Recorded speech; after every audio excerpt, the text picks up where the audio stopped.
Welcome to Cook the Garden Podcast, your weekly audio source for delicious and easy garden fresh recipes and growing tips.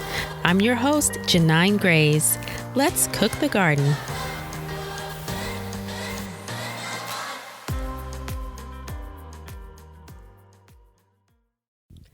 Hey, welcome back, friends. This is episode number 12 of Cook the Garden, and I just can't believe we've gotten through our first official season of this podcast.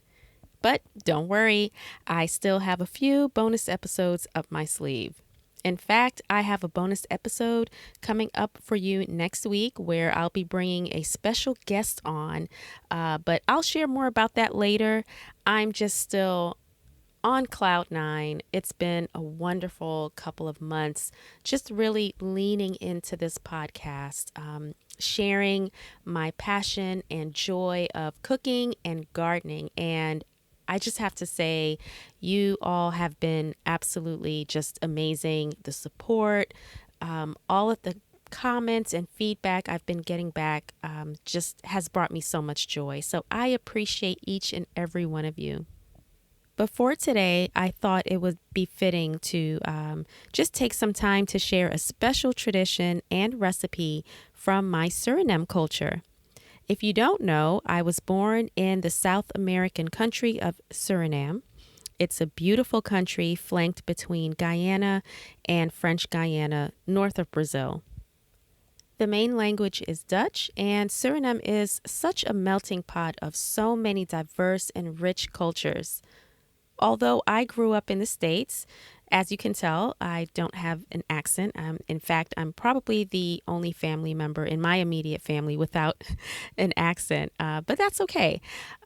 So although I grew up here in the United States, and it's been quite some time since I visited, the food and the culture still remains such a huge part of me and my own family now. So I really thought with the holidays coming up, it would be so fitting to share this. And as with so many other cultures, the holidays is really just a sacred time for gathering with family, your friends, loved ones. You know, it really brings fond memories of even just my childhood and growing up and remembering this time of year where, you know, we would gather with our friends and our family. And all of these gatherings would be centered around storytelling and, of course, delicious, amazingly delicious food and drinks inspired from our culture, you know, whether it's from our indigenous or African, Asian or European cultures, all of those flavors we would bring together and gather around and just, you know, have a great time. One staple that always makes it to any special gathering, whether it's during the holidays or a birthday party or just special milestones, is the ginger beer. And I'm not talking about the bottled stuff that you get in the stores. This is the real homemade ginger beer made with real ginger and lots of love. So now don't get this confused with alcoholic beverages.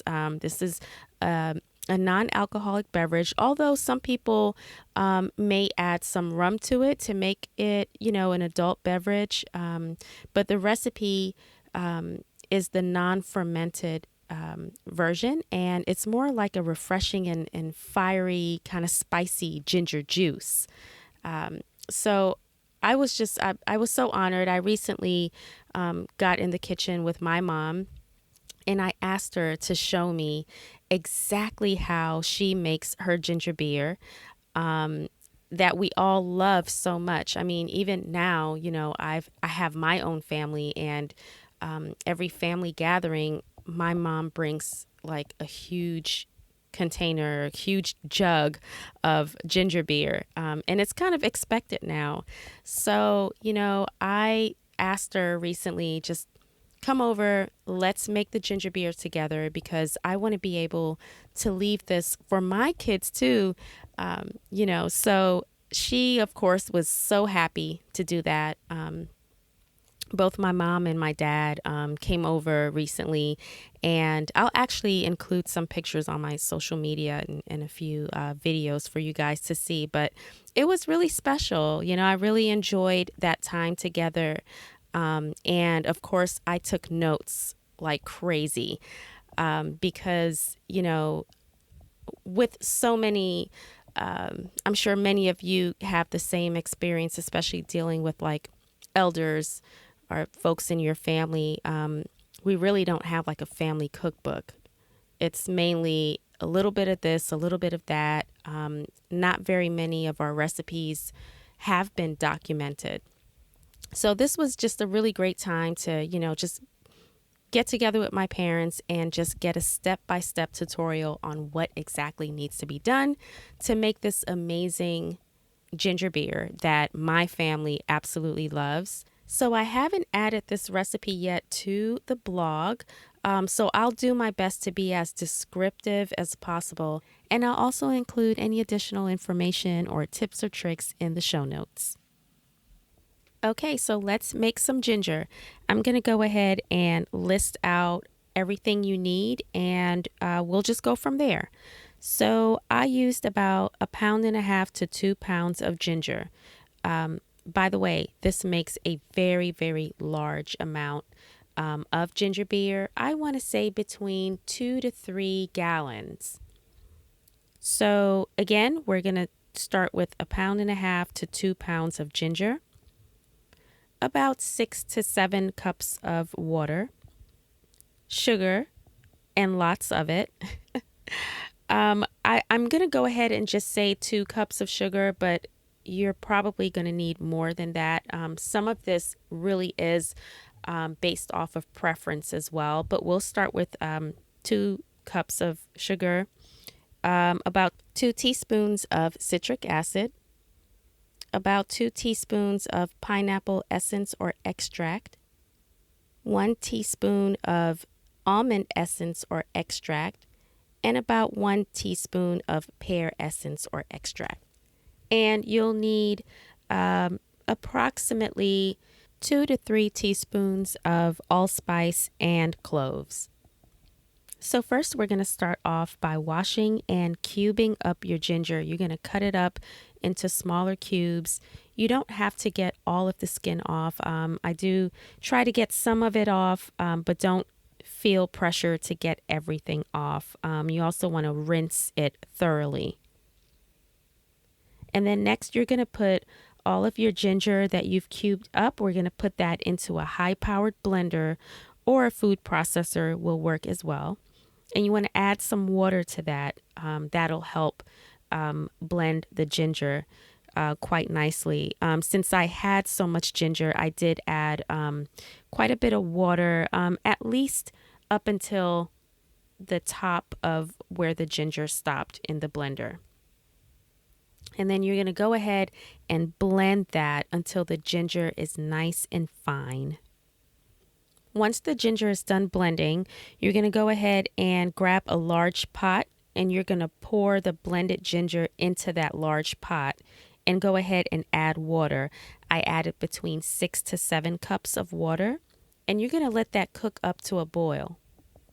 And while your ginger is cooking, you're going to go ahead and place your allspice and your cloves into a small pot or a small saucepan with water. And you're going to let that come to a boil.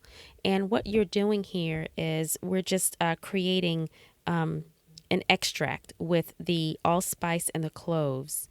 And you're going to go ahead and once that comes up to a boil, just let it boil for about 5 minutes. This is really going to grab those flavors of the allspice and the cloves. And your house is just going to smell absolutely amazing. Okay. So that's a really great sign that it's done. You want to keep it at about 5 minutes, but when that smell just starts to hit you, that's a really good sign that the allspice and clove mix is done. So once that's done, you can just go ahead and place that off to a side and let it cool off. So by now, your ginger should be done boiling. And what we're going to do is we're going to grab another large pot. I used a tall stock pot, or you can use a food grade bucket. And we're going to take that ginger and pour it into the new larger pot or the bucket using a strainer or cheesecloth. I prefer using the cheesecloth. It really helps to get all of the juice out of the ginger, out of the pulp of the ginger. So either one will work just fine. Once you've strained the ginger, if you're using the cheesecloth, go ahead and squeeze it out as much as possible. And I save that pulp of the ginger. You can compost it. You can make teas with it. You can freeze it and put them in smoothies. There's a lot you can do with that. So don't throw out the ginger pulp. So now that it's all strained and it's in the new pot, this is where you will add your sugar. You're going to add your citric acid. You're going to add your pineapple extract, your almond and pear extract. You're going to add all of that in there and mix it up very nicely. And then you also want to add water. You will probably add quite a bit of water because it's very concentrated. The ginger is extremely concentrated. So this is where your personal preference comes in. The more water you add, the more the milder the flavor gets. It won't be as spicy or fiery as the ginger would be if you don't put as much water in it. So you want to just start adding water conservatively. You don't want to add too much and then it's too diluted. So I always try to go conservatively and just keep adding as needed. And also, I almost forgot, you want to go ahead and then add about 2 teaspoons of the allspice extract that we boiled earlier. It should be nice and cooled off by now. So go ahead and add a couple of teaspoons, I would say about 2 teaspoons into the ginger beer as well. And you can also take a few of the cloves and allspice out of the liquid and put it into the ginger beer as well. And mix it all together. This is really going to help get those flavors incorporated and just mix it up really good. Keep tasting it until it's to your liking. Once your ginger beer is to your liking, you're going to go ahead and let it cool completely in the refrigerator. The longer you let it sit and cool in the refrigerator, the more flavorful it gets. So definitely this would be a great beverage to make ahead of time. So if you know you have a gathering coming up, maybe make it a day or two ahead and it'll be perfect. So that's it, guys. It's really simple. This recipe it's just so meaningful to me, and I'm so happy that I had a chance to share this special recipe and just the special memories surrounded by it with you all. So if you decide to make it, definitely let me know. Reach out to me on Instagram at Cook the Garden or shoot me an email at info@cookprayslay.com. So if this episode has you wondering if I'm growing ginger in my garden, the answer is not yet. I can tell you that while shopping for fresh ginger, I realized that I need to start growing it because the prices they just keep going up. I'm sure you all have made that observation as well. So ginger is very easy to grow and it really is a no-brainer. So I will definitely be adding ginger to my garden. I'll keep you posted on how that goes. Once again, thank you for joining me on this new podcasting adventure. This has been such a really fun and exciting season, and I really just cannot wait for next season.